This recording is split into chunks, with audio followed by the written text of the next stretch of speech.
Julius Caesar, the greatest in the land. Nobody can stop me. I am the best, and nobody can stand in my way. Oh, hello, Cassius, Brutus, and Casca. What are you doing? Sorry, Julius. We've decided that you are becoming too strong. We don't want you to take over, and we need to do something about it. What do you mean? You need to die. No! Sorry, Julius. It had to be done. You were becoming too strong, and we needed to stop you. The murder of Julius Caesar in Act 3, Scene 1 is certainly brutal and traumatic, suitable for a spot on the TV show Law and Order, perhaps. So now on to the author who wrote the real Julius Caesar play, not the one with orange juice, William Shakespeare. Shakespeare was born in Stratford-upon-Avon, England, in April 1564. His exact birthday is unknown, but it is typically assumed to be around April 23rd. There is no record of his birth, but there is a record of his baptism. This states that he was baptized on April 26, 1564. Back then, baptisms typically took place within 3 days of birth, which leads historians to believe that he was born on April 23rd because it was 3 days before his baptism. John and Mary Shakespeare were Shakespeare's parents. John and Mary were quite wealthy, and they owned the largest house on Henley Street. William Shakespeare was the third of 8 children to be born. The first two, Joan and Margaret, died early, leaving William to be the eldest. William's father, John, went on to become the mayor of Stratford in 1568. This high position, along with his wealth, gave William the chance to attend a local grammar school, known as Stratford Grammar School, where he was educated until he was 15. On November 27, 1582, Shakespeare was then married to Anna Hathaway. She was 26, while Shakespeare was 18, but they were already expecting a kid. 6 months after they were married, Susanna Shakespeare was born, William Shakespeare's daughter. In 1585, Anna and William went on to have twins named Judith and Hamnet. Hamnet, the only son, would later die at age 11. After the twins were born, there is no trace of Shakespeare until 1592. This 7-year absence from 1585 to 1592 is known as his lost years. Nothing is really known about Shakespeare during this time span, but he did move to London at some point to pursue his acting career. He was a partner in a major acting company known as the Lord Chamberlain's Men, later renamed to the King's Men. Throughout his life, he was quite successful through acting and writing plays. He eventually died on April 23, 1616, at age 52. His cause of death is unknown, but throughout his life, he is famous for writing 37 plays, 154 sonnets, and 2 narratives. The plays range from comedies to tragedies. He is known for writing for sure at least 37 plays, but the number varies because of confusion with other writers who may have taken credit or lost plays. So now on to one of his greatest plays, a tragedy, Julius Caesar, which was written in 1599. The scene that I will be performing is Act 3, Scene 2. This scene is in the middle of the play, following the death of Julius Caesar, so quite a bit has already happened, and you're going to need some updating. There are a variety of major characters throughout the play. Julius, the title character, is a prominent leader. He is adored by many, but not everyone likes him. Antony is one of Julius Caesar's greatest allies and closest friends. Cassius is a conspirator who would like Caesar to die as he is envious of Caesar's rise to power. Brutus, an honorable, patriotic man and good friend of Caesar, but he is always looking to do what is best for Rome. The play starts with Caesar returning from his triumph over his adversary, Pompey.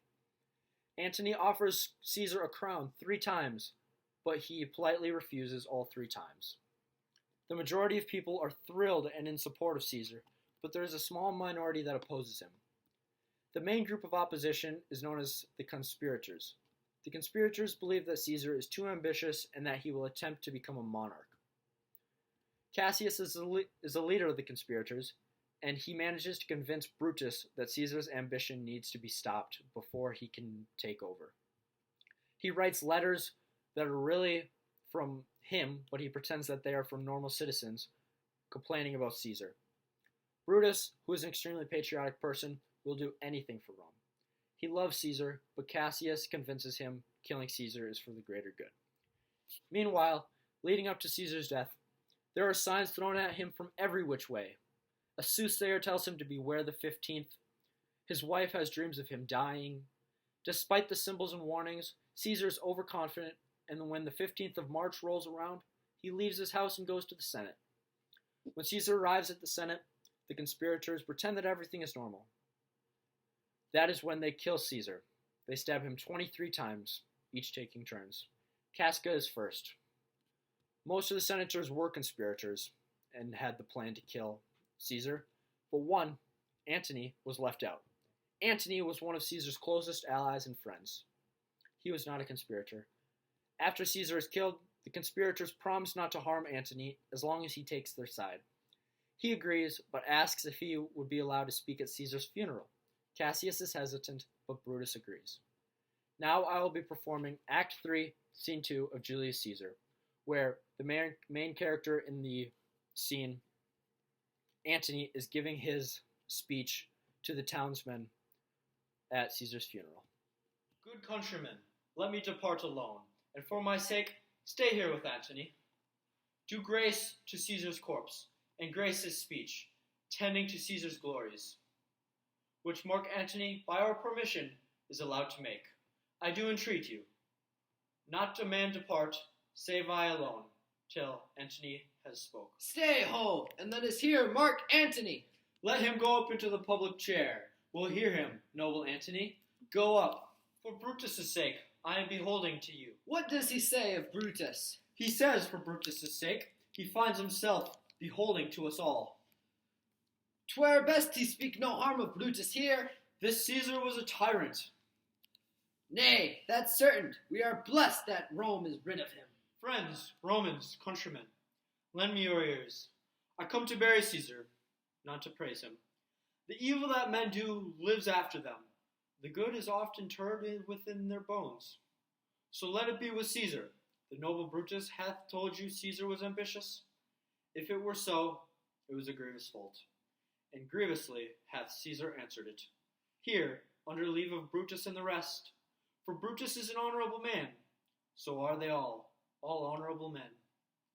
Come I to speak at Caesar's funeral? He was my friend, faithful and just to me.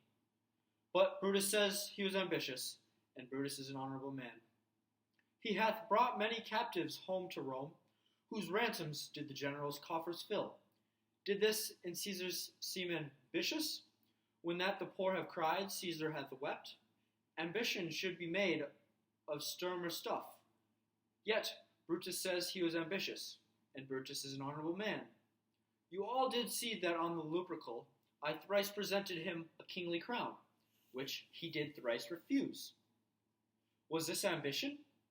Yet Brutus says he was ambitious. And sure, he is an honorable man. I speak not to disprove what Brutus spoke, but here I am to speak what I do know. Methinks there is much reason in his sayings. If thou consider rightly of the matter, Caesar has had great wrong. Has he, masters? I fear there will be a worse come in his place. Mark ye his words. He would not have taken the crown, therefore 'tis certain he was not ambitious. Following the scene in the book, Antony reads Caesar's will to the crowd. It states that each person will receive 75 drachmae, and that everyone will have access to Caesar's private gardens, which will be open to the public. The people realize that Caesar was wronged, and move to drive the conspirators away, threatening to torch their houses and them. Meanwhile, Caesar's adopted son, Octavius, returns. Octavius forms a three-person alliance with Antony and Lepidus. They prepare to fight Cassius and Brutus, who have been driven away and are currently raising armies elsewhere. As Brutus and Cassius are preparing for battle, the ghost of Caesar visits Brutus. Caesar's ghost says that he will see him later on the battlefield. When the battle ensues, it is difficult to know for sure who is winning. Cassius hears news that they are in trouble, and has a man, Pederus, kill him with his own sword. The news turns out to be false, and Cassius died for no reason. Brutus learns of the death of Cassius, and takes his army to the fight. Upon losing, he asks one of his men to hold his sword, as he impales himself on it. Antony arrives to find Brutus dead, and he declares him the most noble of Romans. That is the end of Julius Caesar. Throughout this play, there are a variety of important themes. One of the major themes is heroes versus villains. Both Brutus and Caesar can be painted either way in the story. Caesar is a hero worshipped by the people, but he is arrogant and overconfident, leading to his downfall. Brutus kills Caesar, but he does it for the good of Rome. So really, who is Brutus, a good guy or a bad guy? No character in the story is perfect. They all have their flaws, despite being heroes. Another main theme is perspective versus reality. As readers of the play, we get to actually know what is really going on in the play. But Brutus does not understand that Cassius is trying to trick him or sway him using rhetoric devices. Cassius actually tricks Brutus into killing Caesar. From Brutus's point of view, Cassius is an ally helping look out for Rome. Another example is when Antony gives his speech to the crowd, and Brutus gives his speech to the crowd. Depending on who's talking, the crowd gets riled up in different ways. When Brutus speaks, everybody agrees with Brutus and thinks Caesar's a bad guy. When Antony speaks, Caesar's a good guy. A third theme is ambition. Everyone is driven by ambition in this story. Caesar is killed because of his ambition. Brutus's ambition is to save Rome.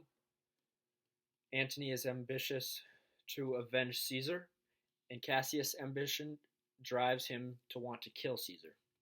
Over time, this play has been picked apart from every angle by numerous experts. Michael J. Ruchet, a historical fictional author, gave his 2 cents on the title of the play. He believes that Julius is more of a passive character just floating along than a main character. He has about a quarter of as many lines as Brutus and half as many as Antony. Yet, he is the title character. He is dead by the 3rd act. Kim Ballard, a former chief examiner for A-level English language, believes the play is one of Shakespeare's best and did an amazing job at using rhetoric. In this time, rhetoric was an extremely valued skill. It is used multiple times throughout the play to convince Brutus to kill Caesar and sway crowds of people. According to Kate McGill, a part of Marin Shakespeare's company, Julius Caesar is one of the most well-known and often quoted plays from Julius Caesar. The plot is deep and intricate. After reading Julius Caesar, it is by far my favorite play from Shakespeare that I have read. I enjoyed it more than Romeo and Juliet, and way more than Macbeth. One of my favorite parts of the play is the whole theme is good versus evil. I really enjoyed how there was no clear-cut villain or hero. There were a variety of perspectives to analyze the play from, but I do not think the title, Julius Caesar, is completely accurate. I think it's a little misleading. In reality, Julius Caesar is not the main character. I would say the main character is Brutus, but Antony is definitely a close second. All around, I think Julius Caesar was an amazing play.